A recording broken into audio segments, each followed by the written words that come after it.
Esse ano, a Diocese vai fazer a leitura do Evangelho de Mateus. A comunidade Javelice diocesana vai fazer esse ano a leitura do Evangelho de Mateus a partir desse último versículo do seu Evangelho, os últimos versículos. Versículos 19 e 20 do capítulo 28 de Mateus. Essa vai ser a nossa chave de leitura desse ano. Mateus 28, 19 e 20. O texto diz assim: E depois fazei discípulos entre todas as nações e batizai-os em nome do Pai, do Filho e do Espírito Santo. Ensinai-lhes a observar tudo que vos tenho ordenado.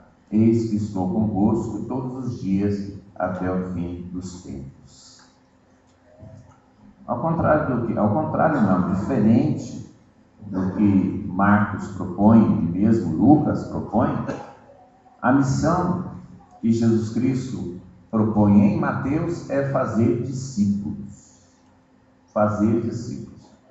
Interessante que no começo da história da igreja, o evangelho mais lido era o evangelho de Mateus, foi o evangelho mais popular. Depois, por ser um evangelho tanto quanto duro, porque o evangelho de Mateus é escrito para os cristãos convertidos do judaísmo, então é um evangelho assim mais duro, um pouco mais radical no sentido de suas propostas. O evangelho de João é um evangelho mais teológico, mais intimista, mais subjetivo, mais interior, né? E é um evangelho todo mais romântico, né? O evangelho de Lucas é um evangelho mais histórico, mais estiloso, mais bonito, mais gostoso de ler. O evangelho de Marcos é um evangelho catecumenal, né? Propõe as grandes verdades da fé de uma maneira sistemática para o conhecimento de Jesus Cristo, quem Ele é. Já o evangelho de Mateus é um evangelho discipular, então ele estabelece um caminho e esse caminho não tem negociação. Então, por isso, depois de um certo tempo, o evangelho de Mateus perdeu um pouco assim, a sua popularidade e ficou até, de uma certa maneira, relegado ao segundo plano.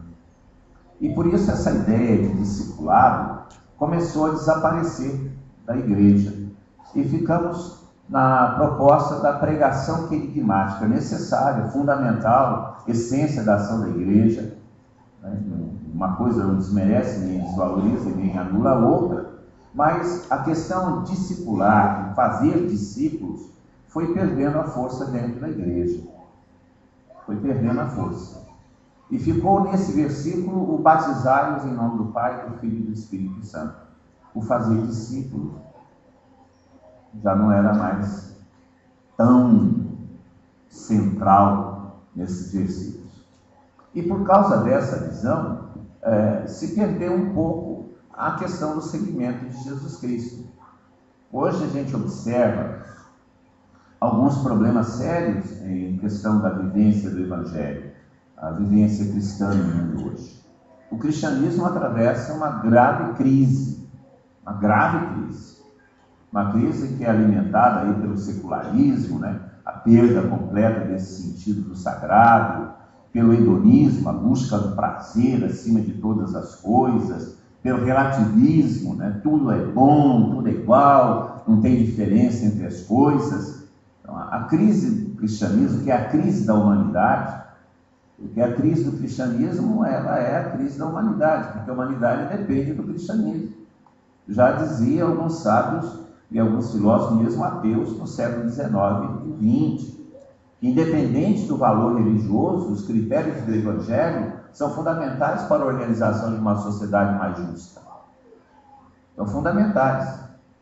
E toda a civilização ocidental depende exatamente desses valores. Então, a crise do cristianismo significa a crise também da humanidade. E a humanidade se encontra perdida. Já se fala em civilização pós-cristã.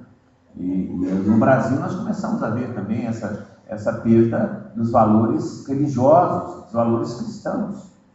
Recentemente foi assinado esse projeto de direitos humanos, o senhor presidente assinou, E nesse projeto tem algumas coisas assim muito interessantes que o cristianismo parece que não gosta, né? Pelo menos é frontalmente contra.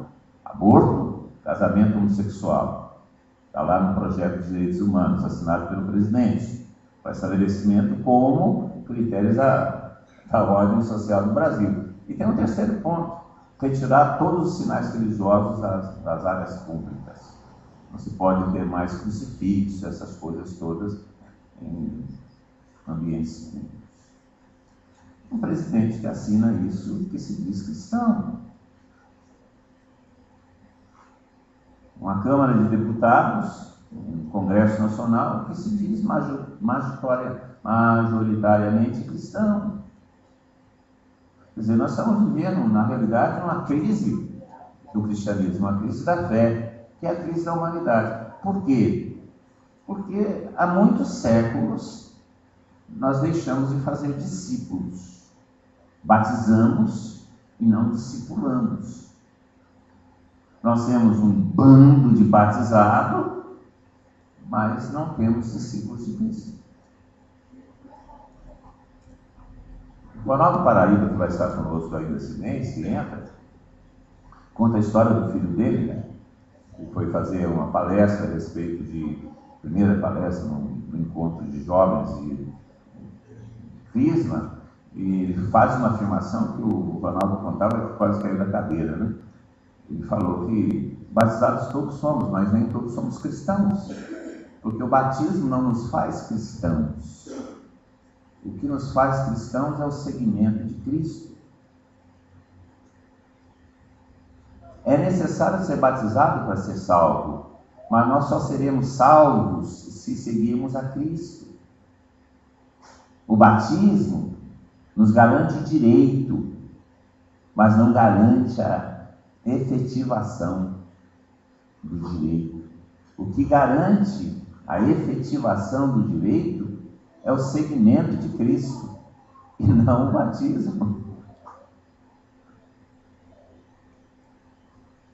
E aí entra a questão do discipulado. Porque o texto do Evangelho é muito claro. Muito claro. E de fazer discípulos todas as nações. Depois de fazer discípulos, batizar-os.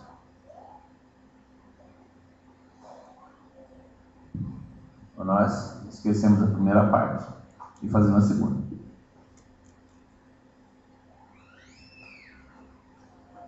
E aí, o que é discipular? Discipular é ensinar, observar o que Jesus ordena. Ensinar-lhes a observar tudo o que vos tem ordenado. O discipulado, portanto, é o ensino ou a obediência ao ensino de Jesus Cristo.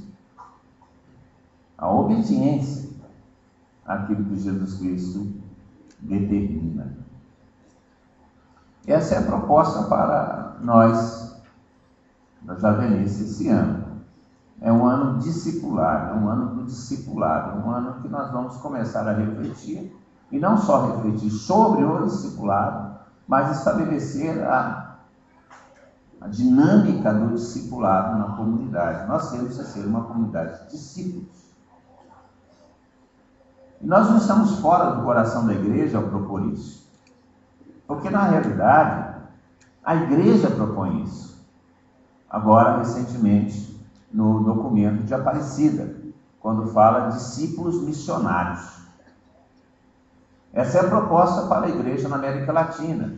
Os bispos reunidos sob a graça, a orientação, o poder do Espírito Santo, eles mesmos dizem isso. Nós, os bispos reunidos sob a ação do Espírito Santo, fala isso no documento, determina como critério para a igreja latino-americana sermos discípulos missionários, porque as duas coisas são inseparáveis, são indissociáveis. Discípulo missionário. Só é missionário quem é discípulo, e só é discípulo quem é missionário.